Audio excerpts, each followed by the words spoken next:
Hello folks, Robert from Marine Depot here, and welcome to the second episode of our Red Sea Reefer 525 tank build. In the last episode, I went through all the features of this Red Sea Reefer 525 Deluxe aquarium, and in this video, I'm going to take you guys through the complete livestock transfer from our previous SR80 tank and talk about some of the challenges that I faced during this move.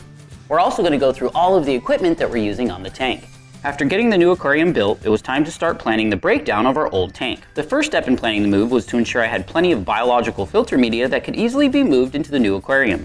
Bacteria that grows on your biological filter media will ensure that harmful ammonia is never present in the aquarium water. About 2 months prior to the move, I simply added a couple of media bags full of Chem Matrix, along with a couple of Brightwell Aquatics Export Bio Blocks into the filtration compartments of the SR80. I also took about 100 pounds of dry rock and placed it into a large trash can, along with a heater and power head to start cycling. I added some Brightwell Aquatics Microbacter 7 to the container for the first couple of weeks to help jumpstart the bacteria. Now that I was confident that the biological foundation would be stable in the new tank, I went ahead and started building the holding bins that would house the coral and live rock while I installed the new aquarium. For the holding tanks, I purchased a couple of 20-gallon Rubbermaid totes from our local home improvement store. I used a heater, power head, and an Aquamax HOB 1.5 protein skimmer on each of the bins.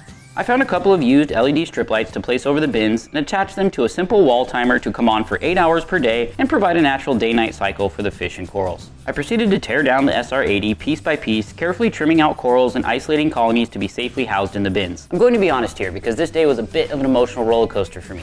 All of the fish and corals in the SR80 had been under my care for years, and I was in a big rush to get them out of the tank and into the holding bins where they'd be safe and sound while I built the new aquarium. Once I got most of the water and all of the rock out of the tank, I began to catch the fish. The next morning, I checked on the fish, which all seemed to be doing well. We moved the Red Sea tank into place, and I began aquascaping and filling the tank. I introduced the larger pieces of rock that were encrusted with various coral colonies to finish out the aquascape. I added some filter floss into the filtration compartment, along with some chemi-pure media to help clear up the water as quickly as possible before adding the fish. The following day, the new tank was clear and everything inside looked healthy. I went to check on the holding bins, and this is where the trouble began.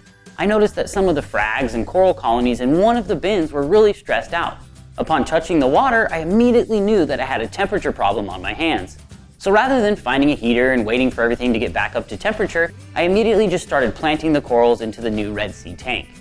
Combined all of the fish into a single holding bin and started a slow drip acclimation. After about an hour, all of the fish were introduced into the new tank. All in all, the move went off without too much of a hitch, and I did not run into ammonia spikes thanks to the planning ahead with plenty of biological filter media and cycled rock. All of my fish survived the transfer, and only one species of coral was completely lost during the heater fiasco. Mission success. So now I want to give you guys a quick rundown of all the equipment that we're using on the tank. So far, I've kept it pretty simple because I'm building this tank with you guys and I want to document the entire process. We're using the stock filter sock along with a filter media cup, an Aquamax Q3 protein skimmer, an Eheim Jaeger heater, and return pump. Inside the tank, we have a couple of Tunzi stream pumps to achieve the strong flow patterns that our corals need. Some of you may have noticed that I've also modified the lighting using one of the Aquatic Life Hybrid T5 systems. Using our handy Senai PAR meter, we are achieving PAR values around 1300 at the surface of the tank and then around 300 at the bottom of the tank on the sand bed. For supplementation, I have the ATI 6-channel dosing pump delivering the Red Sea Reef Foundation A, B, and C into the aquarium, which is covering all of the major elements that the corals need. As of today, all of the animals are thriving and settling in nicely. It's nice to finally give these corals some more room for growth and watch our larger, more active fish enjoy the freedoms of a larger tank. Be sure to stick around for the next episode because I'll be adding some really cool livestock into the tank. And also be sure to hit that subscribe button so you can follow along with us through this tank build, as well as check out all of the other awesome videos we have here on the channel. Until next time, take care and happy reef keeping.